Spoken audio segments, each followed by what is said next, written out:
ಭಾಗ್ಯಲಕ್ಷ್ಮಿ ಧಾರಾವಾಹಿಯ ಇಂದಿನ ಸಂಚಿಕೆ ಏನಾಗುತ್ತೆ ನೋಡೋಣ ಬನ್ನಿ. ಮೀನಾಕ್ಷಿ, ಕನಿಕಾ ಯಾಕೆ ಬೇಜಾರು ಮಾಡ್ಕೊಂಡಿದ್ಯಾ? ಕನಿಕಾ ಬೇಜಾರು ಮಾಡ್ಕೊಂಡು ಇನ್ನೇನು ಮಾಡಲಿ, ಹಾಲು ಚೇಂಜ್ ಮಾಡಿದ್ದೆ ಅವಳಿಗೆ ಖರ್ಚು ಜಾಸ್ತಿ ಆಗಲಿ ಅಂತ. ಈಗ ನೋಡಿದ್ರೆ ನಾವೇ ಎಲ್ಲ ಮಾಡ್ತೀವಿ ಅಂತ ಬಂದಿದ್ದೀರಲ್ಲ, ಯಾಕತ್ತೆ ಹಾಗೆ ಮಾಡಿದ್ರಿ? ನಂಗೊಂದು ಅರ್ಥ ಆಗ್ತಾ ಇಲ್ಲ. ಕನಿಕಾ, ಭಾಗ್ಯಂಗೆ ಜಾಸ್ತಿ ನೋವು ಕೊಡೋ ಪ್ಲಾನ್ ನನ್ನ ಹತ್ರ ಇರ್ಬೇಕಾದ್ರೆ ನಾನು ಯಾಕೆ ಸಿಂಪಲ್ ಪ್ಲಾನ್ನ ಉಪಯೋಗಿಸ್ಲಿ? ಜಾಸ್ತಿ ನಾವು ಅವಳು ಜಾಸ್ತಿ ಖರ್ಚು ಮಾಡೋದಕ್ಕೆ ಒದ್ದಾಡಬೇಕು ಅನ್ನೋದೇ ನಮ್ಮ ಪ್ಲಾನ್ ಅಲ್ವಾ? ನೋ ಕನಿಕಾ, ಪ್ಲಾನ್ ಚೇಂಜ್ ಆಗಿದೆ. ವಾಟ್, ಏನು ಹೇಳ್ತಾ ಇದ್ದೀರಾ? ನಾವು ಮದುವೆನ ಒಪ್ಕೊಂಡು ಮಾಡ್ತಾ ಇದ್ದೀವಿ ಅನ್ನೋದು ಎಷ್ಟು ನಿಜನೋ ಹಾಗೆ ಭಾಗ್ಯನೂ ಒಳೊಳಗೇನೆ ತುಂಬ ನೋವು ಅನುಭವಿಸ್ತಾ ಇರ್ತಾಳೆ ಅನ್ನೋದು ಅಷ್ಟೇ ನಿಜ. ಕನಿಕಾ, ನಂಗೊಂದು ಅರ್ಥ ಆಗ್ತಾ ಇಲ್ಲ, ಪ್ಲೀಸ್ ಬಿಡಿಸಿ ಹೇಳ್ತೀರಾ? ಕನಿಕಾ, ನೀನು ಭಾಗ್ಯ ಮಾತಾಡಿದ್ದನ್ನ ಸರಿಯಾಗಿ ಕೇಳಿಸ್ಕೊಂಡ್ಲಿಲ್ವಾ? ಭಾಗ್ಯ ಮಾತಾಡಿದ್ದ ಏನು? ಪೂಜನ್ ಮದುವೆ ಮಾಡೋದು ನನ್ನ ಜವಾಬ್ದಾರಿಗಿಂತ ಹೆಚ್ಚಿನ ಕನಸು. ಸೊ ಆ ಕನಸಿಗೆ ಕಲ್ಲಾಕಿದ್ರೆ ನನ್ಸಾಗಿ ಮಾಡ್ಕೊತಾಳೆ. ಮೀನಾಕ್ಷಿ, ನಾನು ದುಡ್ಡಿಗೆ ಕಷ್ಟ ಆಗಲಿ ಅಂತ ಏನೇನೋ ಕಷ್ಟನ ಕೊಡ್ತಾ ಇದ್ದೆ, ಅದರಲ್ಲೆಲ್ಲ ಗೆದ್ಬಿಟ್ಲು. ಏನು ಮಾಡೋದು ಅಂತ ಯೋಚನೆ ಮಾಡ್ತಾ ಇದ್ದೆ. ಅವಳು ದೊಡ್ಡ ಎಮೋಷ್ನಲ್ ಫೂಲ್ ಅಂತ, ಅದಕ್ಕೆ ಅವಳ ಎಮೋಷನ್ಸ್ ಜೊತೆ ಆಟ ಆಡ್ತೀನಿ. ಬಟ್ ಇದು ವರ್ಕ್ ಆಗುತ್ತಾ ಅತ್ತೆ? ಯಾಕೆ ವರ್ಕ್ ಆಗಲ್ಲ? ನಮ್ಮ ಮನೇಲಿ ಒಂದು ಫಂಕ್ಷನ್ ನಡೀತಾ ಇರುತ್ತೆ, ನಿನ್ನ ಇನ್ವಾಲ್ವ್ ಮಾಡಿದೆ, ನಿನ್ನನ್ನೇನು ಕೇಳ್ದಲೆ, ಅವಾಗೇನು ಮಾಡ್ತೀಯ ಕನಿಕಾ? ಏನು ಮಾಡ್ತೀನ? ಕೋಪದಲ್ಲಿ ಆ ಫಂಕ್ಷನ್ನೇ ನಡೆಯೋಕೆ ಬಿಡಲ್ಲ. ಅದ್ಯಾಕೆ ನನ್ನ ಮನೆ ಫಂಕ್ಷನಲ್ಲೇ ನನ್ನನ್ನು ಹೊರಗಡೆ ಇರಿಸ್ತೀರ ಅಂತ ಗಲಾಟೆ ಮಾಡ್ತೀನಿ. ನಿನ್ನನ್ನು ಇನ್ವಾಲ್ವ್ ಮಾಡ್ಕೊಂಡಿಲ್ಲ ಅಂತ ಒಂದು ಸಣ್ಣ ಫಂಕ್ಷನ್ನೇ ನೀನು ನಿಲ್ಲಿಸ್ತೀಯ ಅಂದರೆ ಸ್ವಂತ ತಂಗಿ ಮದುವೆನ? ಅವಳು ಹೊರಗಿನೋಳ ಥರ ಇದ್ದು ನಾವೇ ಎಲ್ಲ ನಿರ್ಧಾರ ತಗೊಂಡ್ರೆ ಆ ಸ್ವಾಭಿಮಾನಿ ಭಾಗ್ಯ ಏನು ಮಾಡ್ತಾಳೆ? ವಾವತ್ತೆ, ನಿಮ್ಮ ಪ್ಲಾನ್ ಸೂಪರ್ ಆಗಿದೆ. ನೋಡ್ತಾ ಇರು ಕನಿಕಾ, ಭಾಗ್ಯಂಗೆ ನನ್ನ ತಂಗಿ ಮದುವೆನೇ ಅನ್ನಿಸ್ಬಾರ್ದು, ಆಗ ಮಾಡ್ತೀನಿ. ಅವಳನ್ನ ಎಲ್ಲ ಕೆಲಸದಿಂದನೂ ಆಚೆ ಇಟ್ಟು ಎಮೋಷ್ನಲಿ ಬ್ಲಾಕ್ ಆಗೋ ಥರ ಮಾಡ್ತೀನಿ. ಆಗ ಅವಳೇ ಮದುವೆ ನಿಲ್ಲಿಸ್ತಾಳೆ. ಹಲೋ, ನಾನು ಮೀನಾಕ್ಷಿ ಕಾಮತ್ ಮಾತಾಡ್ತಾ ಇದ್ದೀನಿ. ನಾನು ಹೇಳಿದ್ನಲ್ಲ, ಮದುವೆ ಕೆಲಸನ ಇವತ್ತಿನಿಂದನೇ ಶುರು ಮಾಡಿ, ಎಷ್ಟು ಬೇಗ ಆಗುತ್ತೋ ಅಷ್ಟು ಬೇಗ ಶುರು ಮಾಡಿ. ಅತ್ತೆ, ಒಂದಷ್ಟು ಜನಕ್ಕೆ ಅಡುಗೆ ಕೆಲಸಕ್ಕೆ ಸಹಾಯಕ್ಕೆ ಬಡಿಸೋದಕ್ಕೆ ಬರೆಡಿದ್ದೀನಿ, ಎಲ್ಲರೂ ಬರ್ತೀನಿ ಅಂತ ಹೇಳಿದ್ದಾರೆ. ಹೌದಾ, ಒಳ್ಳೇದಾಯ್ತು ನೋಡು. ಭಾಗ್ಯ, ಏನು ಮಗಳೇ ಇದು ಹೀಗಾಯ್ತು? ನನಗೂ ವೆಡ್ಡಿಂಗ್ ಮೆನ್ಯೂ ಬೇರೆ ಇದೆ ಅಂತಾನೆ ಗೊತ್ತಿರಲಿಲ್ಲ. ಬೀಗರು ಫೋನ್ ಮಾಡಿದ ಮೇಲೆ ಗೊತ್ತಾಗಿದ್ದು. ಈಗೇನು ಮಾಡೋದು ಮಗಳೇ? ಸುನಂದ, ಏನು ಮಾಡೋದು ಅಂದರೆ ಮದುವೆ ಮಾಡ್ಸೋದಷ್ಟೇ. ಏನು ಸುನಂದ ಈಗ ಹೇಳ್ತಾ ಇದೆಯಾ? ಮದುವೆಗೆ ಎಷ್ಟು ಖರ್ಚಾಗುತ್ತೆ ಗೊತ್ತಾ? ರೀ, ನೀವ್ಯಾಕ್ರಿ ಮದುವೆ ಖರ್ಚಿನ ಬಗ್ಗೆ ಯೋಚನೆ ಮಾಡ್ತಾ ಇದ್ದೀರಾ?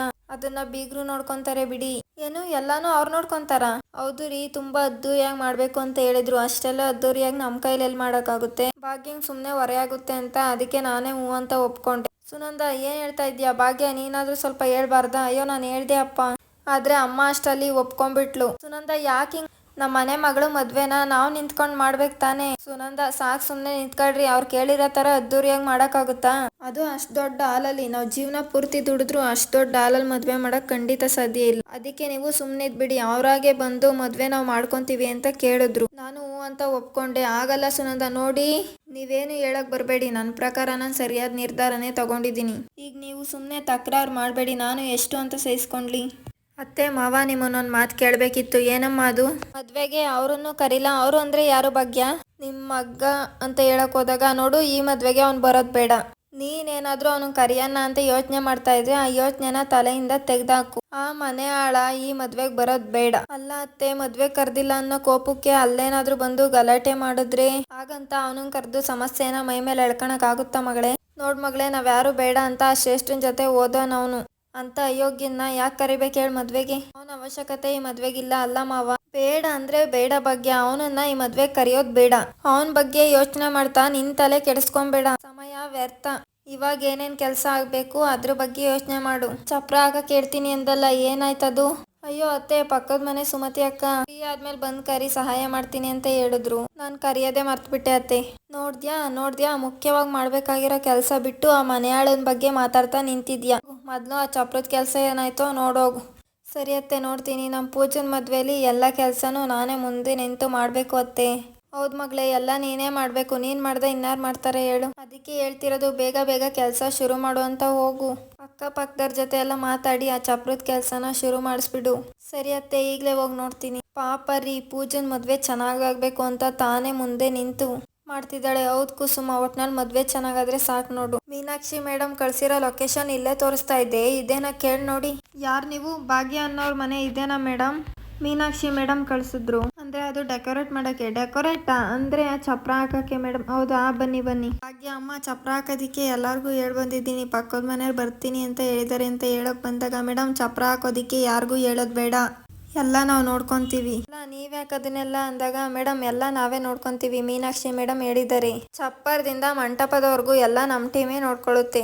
ಎಲ್ಲಾನು ಕಾಮತ್ ಮನೆಯವರ ಸ್ಟ್ಯಾಂಡರ್ಡಿಗೆ ತಕ್ಕಂತೆ ಆಗಬೇಕು ಅಂತ ಮೀನಾಕ್ಷಿ ಮೇಡಮ್ ಹೇಳಿದ್ದಾರೆ. ಅದನ್ನ ಅಲ್ಲಿಗೆ ತಂದಿಡ್ರೋ, ಇದನ್ನ ನೀಟಾಗಿ ಮಾಡ್ರೋ, ಬೇಗ ಬೇಗ ಮಾಡ್ರೋ. ಸರ್ ಇದೊಂದು ಸ್ವಲ್ಪ ಮೇಲ್ಗಡೆ ಹೋಗಿದ್ರೆ ಚೆನ್ನಾಗಿರ್ತಿತ್ತು. ಮೇಡಮ್ ನೀವ್ ಹೇಳ್ದಾಗೆಲ್ಲ ಮಾಡಕ್ ಆಗೋದಿಲ್ಲ, ನಮ್ ಪ್ಲಾನೇ ಬೇರೆ ಇದೆ. ಬೇಗ ಬೇಗ ತಾಂಬಾರೋ, ತಂದಿಟ್ಟೇನೋ. ಮನೆ ಮದ್ವೆ ಅಂದ್ಮೇಲೆ ನಾವು ಓಡಾಡ್ಕೊಂಡು ಕೆಲಸ ಮಾಡ್ತಿದ್ರೆ ಚಂದ ಅಲ್ವಾ? ಅದ್ಬಿಟ್ಟು ನಾವಿಲ್ಲಿ ನೋಡ್ಕೊಂಡು ಓಡಾಡ್ಕೊಂಡು ಸುಮ್ಮನೆ ನಿಂತಿದ್ರೆ ಬೇರೆಯವ್ರ ಮನೆ ಮದ್ವೆಗೆ ಬಂದಿದೀವಿ ಅನ್ಸುತ್ತೆ. ಅಯ್ಯೋ ಬಾಗ್ಲಿಗೆಲ್ಲ ಹೂವನೇ ಹಾಕಿಲ್ಲ, ನಾನೇ ಹಾಕ್ತೀನಿ ಅಂತ ಭಾಗ್ಯ ತಗೊಬಂದು ಹಾಕ್ತಾ ಇರ್ಬೇಕಾದ್ರೆ, ಮೇಡಮ್ ಹೇಳಿದ್ನಲ್ಲ ನಮ್ ಪ್ಲಾನ್ ಪ್ರಕಾರ ಮಾಡ್ತಾ ಇದ್ದೀವಿ ಅಂತ. ಈ ತರ ಎಲ್ಲ ಹೂವು ಹಾಕಿದ್ರೆ ಸ್ಟ್ಯಾಂಡರ್ಡ್ ಆಗಿ ಕಾಣಿಸಲ್ಲ ಮೇಡಮ್, ಪ್ಲೀಸ್ ಅರ್ಥ ಮಾಡ್ಕೊಳ್ಳಿ. ನೀವೇನು ಮಾಡಬೇಡಿ, ಎಲ್ಲ ನಾವು ಮಾಡ್ತೀವಿ. ಎಲ್ಲಾರು ಮದ್ವೆ ಮಂಟಪದ ಹತ್ರ ಒಳಗಡೆ ಬಂದು ನೋಡ್ತಾ ಇರ್ಬೇಕಾದ್ರೆ, ಏ ಭಾಗ್ಯ ಏನೇ ಇದು, ಅರಮನೆ ಇದ್ದಾಗಿದೆ. ಬೀಗ್ರವ್ರ ಅಂತಸ್ತಿಗೆ ತಕ್ಕಾಗೆ ಮಾಡಿದಾರ್ ಕಣೆ ಇದನ್ನ. ನಾವೆಲ್ಲ ಜೀವನ ಪೂರ್ತಿ ದುಡಿದ್ರು ಇಂಥ ಜಾಗದಲ್ಲಿ ಅದ್ದೂರಿಯಾಗಿ ಮಾಡಕ್ ಆಗಲ್ಲ. ಮದ್ವೆ ಅವರೇ ಮಾಡ್ತೀನಿ ಅಂತ ಒಪ್ಕೊಂಡಿದ್ದು ಒಳ್ಳೇದಾಯ್ತು ಕಣೆ. ರೀ ಸುನಂದ, ಯಾಕ್ರಿ ಈಗ ಮಾತಾಡ್ತಾ ಇದ್ದೀರಾ? ಅಯ್ಯೋ ನಾನೇನು ಇಲ್ದಲೇ ಇರೋದನ್ನ ಹೇಳ್ತಾ ಇಲ್ಲ, ಇರೋದನ್ನೇ ಹೇಳ್ತಾ ಇದ್ದೀನಿ. ಅವ್ರ ಮದ್ವೆನ ನಾವೇ ಮಾಡ್ಕೊತೀನಿ ಅಂದಿದ್ದು ತುಂಬಾ ಒಳ್ಳೇದಾಯ್ತಲ್ವಾ, ನಮಗೆ ದುಡ್ಡುನು ಉಳಿತು. ಸರಿ ಆಯ್ತಾಯ್ತು, ಇದ್ರ ಬಗ್ಗೆ ಚರ್ಚೆ ಬೇಡ, ಒಂದ್ ಬಡ್ಡಿ ಕೆಲಸ ಬಿದ್ದಿದೆ. ನಡೀರಿ ಕೆಲಸ ಮಾಡೋಣ. ಎಲ್ಲರೂ ಜೊತೆಯಾಗಿ ಸೇರ್ ಮಾಡಿದ್ರೆ ಬೇಗ ಬೇಗ ಕೆಲಸ ಮುಗಿಯುತ್ತೆ. ಪೂಜಾ ಅವ್ರೆಲ್ಲಿದಾರಮ್ಮ, ಹೊರಟ್ರಂತ ಬಂದ್ರಂತ ಕೇಳು. ಅಯ್ಯೋ ಅತ್ತೆ ಗಡಿಬಿಡಿಯಲ್ಲಿ ಕೇಳೋದೇ ಮರ್ತ್ಬಿಟ್ಟೆ, ಇವಾಗ ಕೇಳ್ತೀನಿ. ಪೂಜಾ ಈಗ ಮಾಡ್ಬೇಡಮ್ಮ, ಅಳಿಯಂದ್ರು ಡ್ರೈವ್ ಮಾಡ್ತಾ ಇರ್ಬೋದು, ಅವರೇ ಮಾಡ್ತಾರೆ ಬಿಡು. ಭಾಗ್ಯ ನಾವು ನಮ್ಮ ಕೆಲಸ ಎಲ್ಲ ಬೇಗ ಮುಗಿಸ್ಕೊಳ್ಳೋಣ. ಸರಿ ಮಾವ. ತನ್ವಿ ಒಂದ್ ನಿಮಿಷ, ಇಷ್ಟು ದೊಡ್ಡ ಹಾಲಲ್ಲಿ ಮದ್ವೆ ಆಗ್ತಾ ಇದೆ. ಫಸ್ಟ್ ಎಲ್ಲರೂ ಒಂದ್ ಸೆಲ್ಫಿ ತಗೊಳ್ಳೋಣ, ಆಮೇಲೆ ಮುಂದೆ ಹೋಗೋಣ. ಅಜ್ಜಿ ಇದೆಲ್ಲ ಒಂದ್ ಮೆಮೊರಿ ಅಜ್ಜಿ, ನಾಳೆ ಒಂದಿನ ಕೂತ್ ನೋಡೋದಿಕ್ಕೆ ಬೇಕಾಗುತ್ತೆ. ಮೇಡಮ್ ನಮಸ್ತೆ, ಬನ್ನಿ. ನೀವು ಬಂದ ತಕ್ಷಣ ಮೇಡಮ್ ಕರೆದು ಫುಲ್ ವೆನ್ಯೂ ತೋರಿಸ್ಬೇಕು ಅಂತ ಹೇಳಿದ್ದಾರೆ. ಬನ್ನಿ ಮೇಡಮ್. ಓಹೋ ಬನ್ನಿ, ಮೀನಾಕ್ಷಿ ಅವ್ರು ಹೇಳಿದ್ದಾರೆ ಅಂದ್ರೆ ನೋಡ್ಲೇಬೇಕು. ಅದೇನ್ ಮಾಡಿದಾರ ನೋಡೋಣ, ನಡೀರಿ. ಎಷ್ಟ್ ಚೆನ್ನಾಗಿದೆ ಅಲ್ವಾ, ಎಷ್ಟು ಅಲಂಕಾರ ನೋಡಿ, ಎಷ್ಟ್ ಚೆನ್ನಾಗಿದೆ. ಕೇಳ್ತಾ ಇದೆಯಲ್ಲ ಸುನಂದಕ್ಕ, ನಮ್ಮ ವಠಾರದಲ್ಲಿ ಇಷ್ಟು ಚೆನ್ನಾಗಿ ಮದ್ವೆ ಆಗ್ತಾ ಇರೋದು ಪೂಜಂದೇ ಅನ್ಸುತ್ತೆ. ಡೆಕೋರೇಷನ್ಗೆ ಎಷ್ಟೊಂದು ಖರ್ಚು ಮಾಡಿದ್ದಾರೆ ಅನ್ಸುತ್ತಲ್ವಾ? ಹೌದು ಸುನಂದಕ್ಕ, ಮದ್ವೆ ಮಂಟಪ ನೋಡಿದ್ರ ಎಷ್ಟು ಚೆನ್ನಾಗಿತ್ತಲ್ವಾ? ನೋಡಕ್ ಕಣ್ಸಾಲ್ತಿಲ್ಲ. ನಾವ್ ಜೀವನ ಪೂರ್ತಿ ದುಡಿದ್ರು ಇಂಥ ಮದ್ವೆನ ನಮ್ ಕೈಲಿ ಮಾಡೋದಿಕ್ ಸಾಧ್ಯನೇ ಇಲ್ಲ.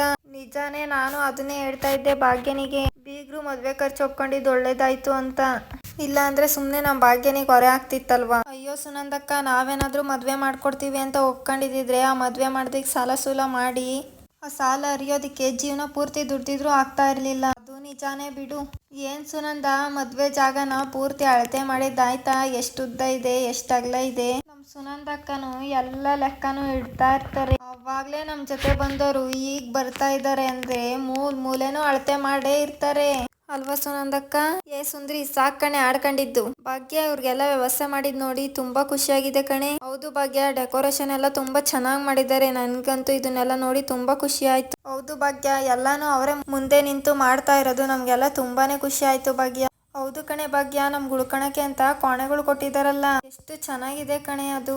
ಸರಿ ಆಯ್ತಾಯ್ತು, ಅದ್ರ ಬಗ್ಗೆ ಆಡಿ ಹೊಗಳಿದ್ದು ಸಾಕು. ಇವಾಗ ಶಾಸ್ತ್ರದ ಕಡೆ ಗಮನ ಕೊಡೋಣ. ಭಾಗ್ಯ, ಮದ್ವೆ ಏನಿದ್ರು ನಮ್ ಶಾಸ್ತ್ರ ಸಂಪ್ರದಾಯದ ಪ್ರಕಾರನೇ ನಡಿಬೇಕು. ಅದ್ರ ಬಗ್ಗೆ ಯಾವುದೇ ರಾಜ್ಯನೂ ಮಾಡ್ಕೊಳೋದ್ ಬೇಡ. ಸರಿ ಅತ್ತೆ ಆಯ್ತು, ಎಲ್ಲಾ ಶಾಸ್ತ್ರನೂ ನಮ್ ಸಂಪ್ರದಾಯದ ಪ್ರಕಾರನೇ ಮಾಡೋಣ.